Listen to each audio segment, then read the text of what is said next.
Octavia panted heavily as she ran as fast as she could. Her lungs felt like they were on fire, but she didn't stop now. She couldn't afford to. She silently hoped they hadn't caught up to her yet. She felt an almost irresistible urge to look behind her to see if they were still chasing her. Her mind was racing. She knew she didn't have much hope, and she was fairly certain she hadn't taken the best detour either. She could feel her muscles aching. How long had she been running for? She didn't know, and she didn't care. All that mattered was that they were no longer behind her. Octavia turned a corner and hid in a dark and seemingly abandoned alleyway. She stood with her back against the brick wall, her breath coming in sharp gasps. Her whole body ached, and her lungs were grateful for the break. She did her best to breathe with less of a shudder. She knew the importance of staying quiet in this situation. Her hands were shaking so badly as she took out her phone. She knew that there was only one person she could rely on to help get her out of here. She was afraid to leave the alley in case those creeps showed up again. Octavia tried not to panic as she dialed the phone number. It rang only one time before you sleepily answered, asking her if she knew what time it was. It was quite late at night, and everyone at IMP was fast asleep. You were about to ask Octavia to call you back when you heard her panicked voice on the other end. Hello? Are you there? I need your help.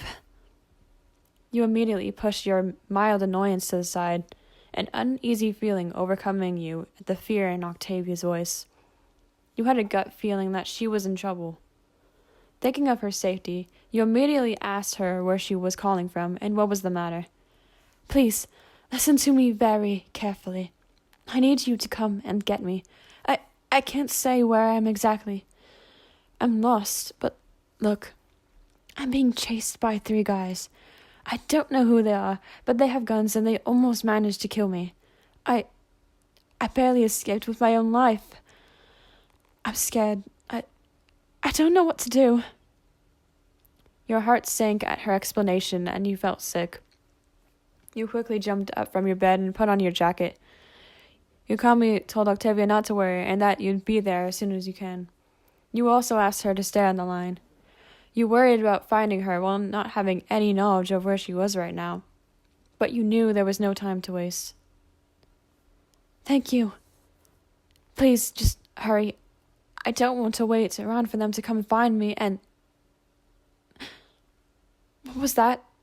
I think I heard something. Wait. You were about to ask Octavia what was happening when her voice was suddenly cut off. You called out her name several times to no avail. The call was cut short, and you knew what you had to do.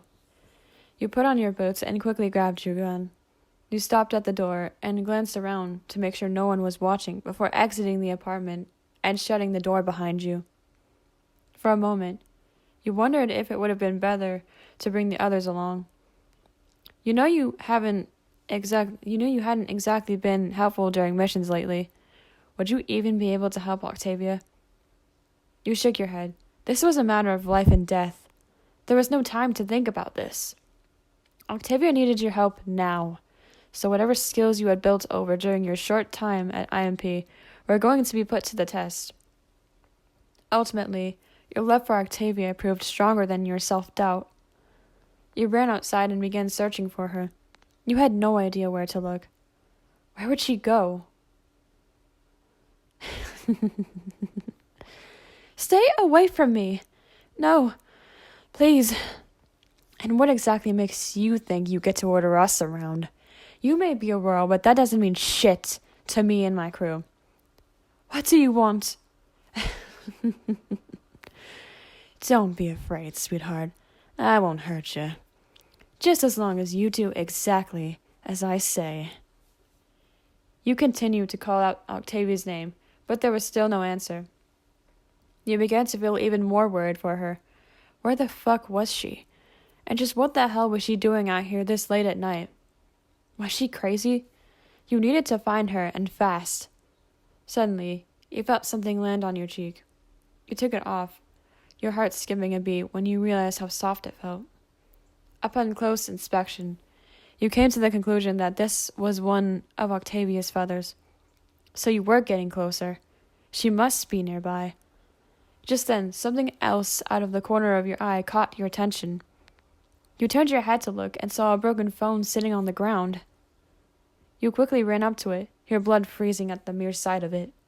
You picked it up, careful not to cut yourself on the shards of glass. This was definitely Octavia's phone. But where was Octavia? It was very clear that she had been here during the call. There was no doubt in your mind that those demons had run off with her somewhere. But where? You gasped, suddenly understanding, and quickly took off again. Octavia walked silently alongside the demons who had taken her captive. Her hands were tied behind her back with blessed rope. Please, let my message be heard, she thought desperately to herself.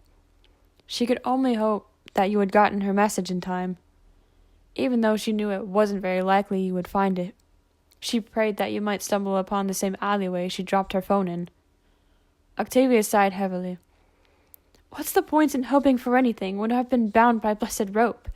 She thought. She knew that you were more likely to get lost searching for her. She doubted you had even found any clues yet. Still.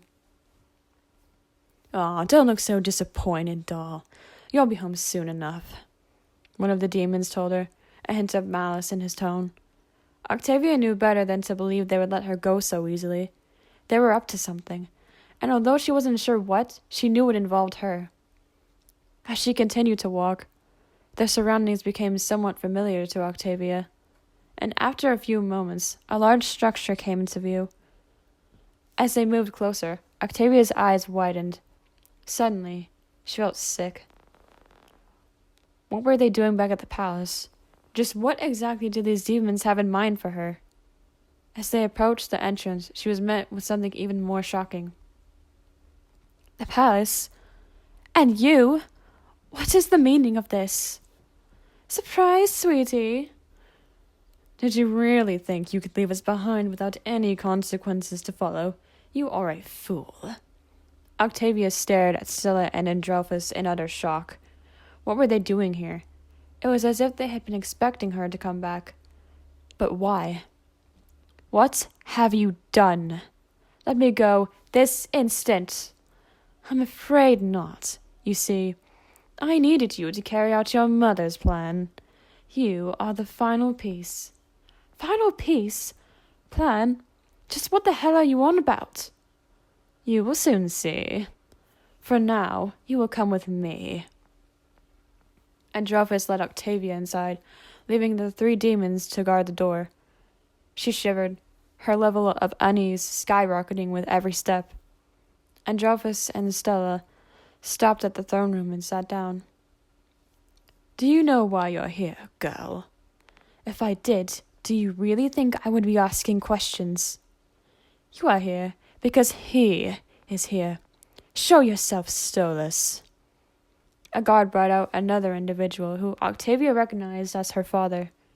Octavia's voice shook with fear as she spoke. Dad? Via, my darling, I'm sorry. No! What are you doing to him? Octavia screamed as her father was kept at a distance from her. Androphus kept her from approaching Stolas. I'm going to show you what happens when a Goetia turns against their own. By taking away the one thing you both love so much. Perhaps this way, you'll learn not to turn your back on those who have done so much for you. You will learn your place in this world, one way or another. No! Stop! Please! Don't take away my dad! Please! Don't take away the only person I've ever had in my life. The person I want to apologize to. I'm sorry, Dad, for everything. He doesn't deserve this. I do. Via, he hasn't done anything wrong. He doesn't deserve this. If anyone deserves this, it's me. So, if you're going to kill anyone, then kill me and let him live. Via, no, please, don't do this, please. It's all right, Dad. It always seems more quiet in the dark. It always is so stark. How silence grows under the moon. Constellations gone so soon. I used to think that I was bold. I used to think love would be fun. Now all my stories have been told, except for one. As the stars start to align, I hope you take it as a sign that you will be okay. Everything will be okay. And if the 7 rings collide, so that day could be my last, you will be okay. When I'm gone, you'll be okay.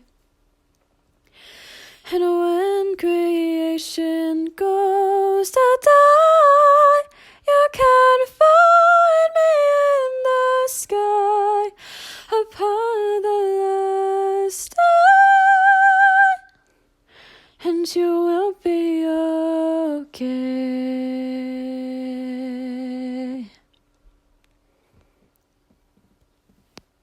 Octavia smiled up at her dad for what might have been her final time. She didn't want him to feel sad for her. She wanted him to go back home and spend the rest of his life with his true love and not worry about her anymore. Androphis snapped his fingers, and Stryker revealed himself as he stepped into view. He raised his gun to shoot her, his eyes glinting maliciously. "No! Someone stop this! Please! Let her live! Let her live instead of me! I fucked up.